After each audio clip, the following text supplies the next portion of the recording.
Hello, YouTube, and welcome to yet another episode. This is the last in the series of upgrades, tune ups, and services that are done to a 124019 straight out of the box. A lot of these things are optional, obviously, tires, brushless upgrade, and that kind of stuff is optional. But if you've watched the last four videos, you've watched me all the way through unboxing it, doing a stock speed run, and then going into this upgrade updates and conversions for this car. And the last part of that, and that had to be done this way because I had to get the new tires on there, I had to get everything back assembled, is talk about droop screws and how to adjust the droop on your car and do the camber. We already did the toe. The front, you can't really mess with it. Well, I guess you can by just the steering links, but I want to get it as straight as possible to get that steering as straight as possible. Even though it was working quite good yesterday, I still want to adjust it. So, anyways, what tools are you going to need for this? At least the things that I'm using for this is you're going to need a camber adjustment tool, which is something similar to this. They sell them in plastic in a different format. This actually also does height. So that's pretty cool. That's the tool that I'm going to be using for the front camber. And then you need four 3mm by, let me see what these are. I think these are 10mm long. Hold on. About 12mm. Okay, so you need at least 10mm long so you can get an effective droop. Okay, so here they are. These are Phillips head M3 screws, and you want them to be at least 10 to 15mm. Probably 15 is too much, but the screw's about that long. Um, then you're gonna need, for the link rods, this is what I use. It's a very effective tool because these link rods have rounded adjusters, so you can't really use a plier or a wrench. So this is what I use, and you'll see how I use it. And then obviously number two, Phillips head screwdriver, and that is all you need for this part, and hopefully last part of all updates, services, and tune-ups. Okay, so let's take the lid off. There's what you saw this in my last video, all the installation and the wire cleaning a little bit and everything that I have done to this car so far. So let's install the droop screws. So the droop screws, and for those of you that are new to this business and do not understand what the droop is how um, high or low your wheels sit in relevance to the ground. And since I'm going to be doing speed runs today, oops, I just let my secret out with this new system. I'm going to be doing speed runs. Then you can adjust the droop to sit, get it closer to the ground, which works better for speed runs. Now, this is good for bashing if you have it like this, normal. But if you're going to do any kind of speed runs, you want to lift it up a little bit. That's just how it works. Now, how do you get these installed, you might ask? So there is a hole. Let me see if I can load. There it is. It's right there. I'm going to put my tool through it. The little metal piece is pointing right at it. There's one there. There's one right there on the other side. Same spot. And then the rear, I normally don't do droop, but I'm going to try it today just to see. It has one hole right there. Let me see. I'm pointing at it, but I can't see it on the camera. Hold on, let me turn it this way. Right there. Yeah, you can see it there, right there. And the same spot on the other side, right there. Okay, so how do you get them in there? Obviously, you screw them in. Now, let me tell you a pointer because I do have metal upgrade parts on another car. It's a 144001. You can install droops on the front, droop screws, but you cannot install droop screws in the back because the metal um, swing arms for the metal parts just didn't come with a screw. And another pointer that I will give you is when installing droop screws on the front with metal upgrade parts, you might want to either lock it in with a nut or put Loctite and set your droop and let it dry, because with metal components there's a lot of rattling going on when it's running, and it will back out that screw on you, and then it'll give you an uneven run as far as the droop goes. So enough of that. So pretty much all you have to do, simple process, you take your droop screw, or it's just a screw, but you're going to turn it into a droop screw. Let me magnetize this thing. Hold on, let me get my magnetizer.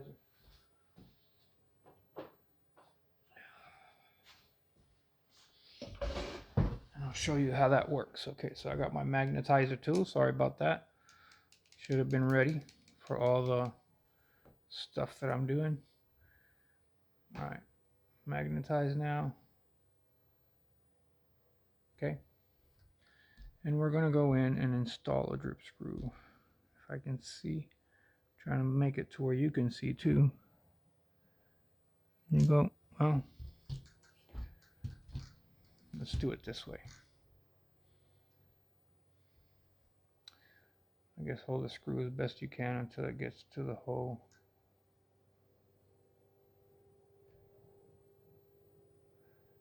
And I'll show you what it does. I'll do it on one wheel, and then you can decide for yourself if this is something you want to do. Okay, it's not cooperating. There it goes. I got it. Nope, I had it, and it fell out.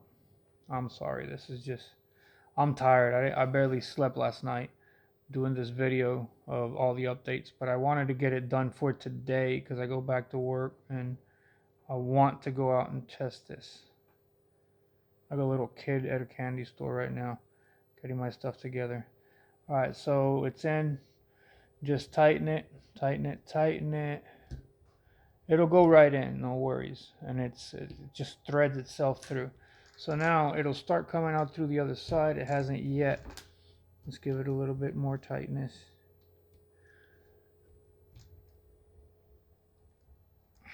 Lift up the link rod. It helps when it goes through. Otherwise, it's going to be creating a lot of pressure. And it'll be hard to get in. All right, so that's very aggressive droop right there. As you can see, the screw is set. Point at it. I can't see it myself, but I mean, of course, you'll be able to see it. There's a screw right there. And what it does is on this little flange right here that sticks out of the chassis, the screw literally just goes through and starts lifting up that swing arm. Let me see if I can point it out and show it. There it is. See that screw? It's sitting right on that piece of the chassis. Now that's really aggressive toe, and that's not how I'm going. I like to go straight, so you want to back it out until it's relatively straight, or at least that's how I like it, and then backing it out until I see that it's pretty much level. And that looks about right. That's probably where I'm going to run it. Try to get it as straight as possible with that. You can do thread counts if you want, but no, I'm not doing that. It's straight enough. All right, so there it is. Compared to this one, you see the aggressive droop and no droop. And the reason that I did the droops first is because if you're going to do camber, the camber changes as the tire rises and lowers. So now it's facing more inward than it would be if it's sitting straight down. So I'll adjust the camber to this, if that makes any sense. It does. Just think about it for a minute. So if the swing arm is lower, it changes the angle of the tire this way or that way. But as you lift it, it inclines it towards the inside a little bit, as you can tell. See?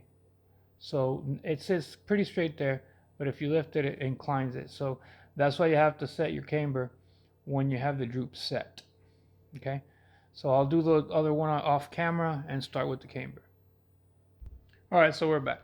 So I haven't installed anything on the back yet, but that's just so you see how it looks with the droop completely straightening those swing arms.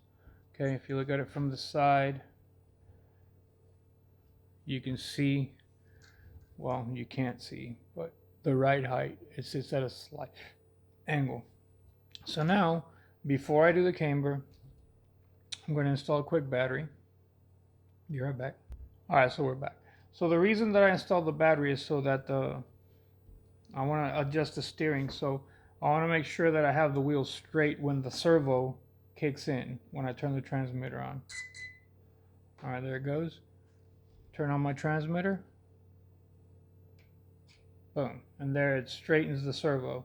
So now I have to work with the steering, and you can see that this wheel is horribly off center. So I'm just going to leave it on to adjust it. And this is where this comes into play. The best tool you can use for these cars is that little hex. I think there's a 1.5, maybe half. I don't know. Either way, one fit that fits in the hole in here. So the ones that adjust the steering are these two right here. All right, this one and this one. So you just insert this in the hole and start going in one direction. I don't know which direction it has to go yet, so I'm just going to start turning and see what happens, which way it goes. And if it goes one way, then I'll go the other. And it's pretty tight. Sometimes you have to hold the turnbuckle or the link rod because it will snap out on you. So I'm trying to do that, and I think it's turning it the wrong way. So I probably have to go. Wait, is it turning it forward? No, it's coming back. Okay. So towards you, if you didn't remove them, and they installed them the same way they did on mine from the factory, if you pull towards you, and I'm going to confirm that here in a minute, it'll start turning it my way. And it is, I think it is. It does such gradual adjustments that. So if it's pushing the wheel out from the back, then it's turning towards the middle, which is what you want. And it is, because I can see the difference now. So yeah, towards you is extending the link rod, which means the tire is going towards the center, and if it's the other way around, push away. If it's facing in,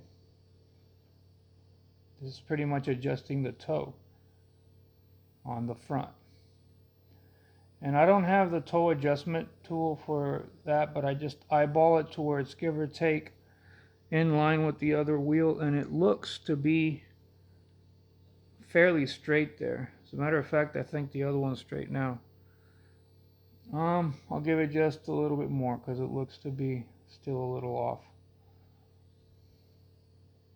You can see from the beginning when I started doing this how aggressively inward it was facing. And now both tires, let me see the steering. Alright, so they seem relatively straight, I think. Yeah. Alright, so I can turn this off now. Turn it back on just to confirm that it's centered how I want. I just like to do that. Turn it to one side. Oh, yep. And that's kind of give or take where I want it. This one looks like, no. It does look like, let me do the camber now. Camber's a little easier because it has nothing to do with the steering. So turn this off. Plug the battery for safety.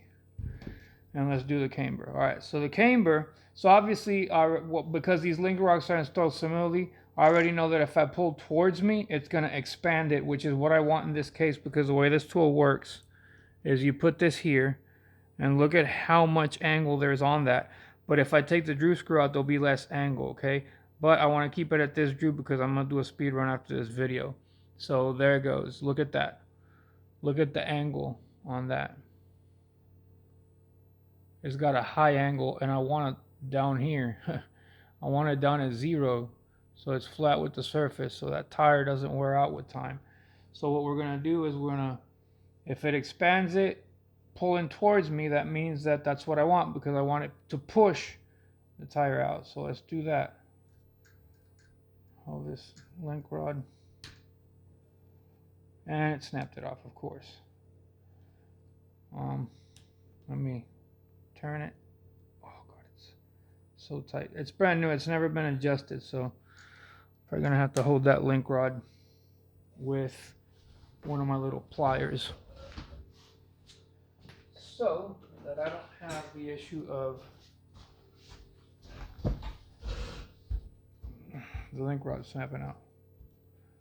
So let's do it. Okay, adjust until you get the correct camber. And of course, this camber is adjusted because of the amount of droop that we have on it. So drawback of this is that if you go back to bashing mode, then you have to adjust it the other way. All right, so where are we at? It's fixing it a little bit, but I still don't see perfect. And I'm just gonna do one for demonstration because you get the picture of how this is working, and I'll use the tool. For those of you who are new to any of this and have never used these kind of tools, then we will demonstrate what this does and how it fixes the angle. Alright, so let's see where we're at now. It's definitely less aggressive, but I can tell it's not at 0 yet.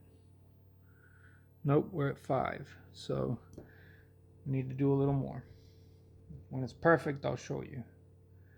And sometimes you just switch this around just a tip to be able to get on the back side and give it an initial push. See? And then you alternate. Just so you can maximize the amount of carry. It kind of gets stuck on the spring sometimes, so be careful with that. Alright. Let's see where we're at now. Let it rest even. And it still needs a little bit more. It looks straight, but it's not. So let's just do a couple more turns and it should be at 0 where I want it.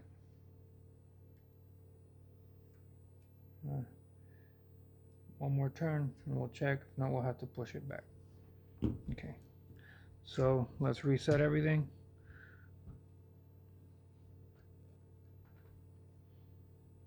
It went negative on me, so I gotta go the other way. I went too much. Not to compress it, go back instead of in, obviously.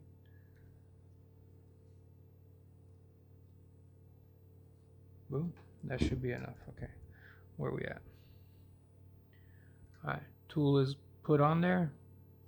What you do is you push it against the tire. When it stops, you measure. Alright, so where are we at?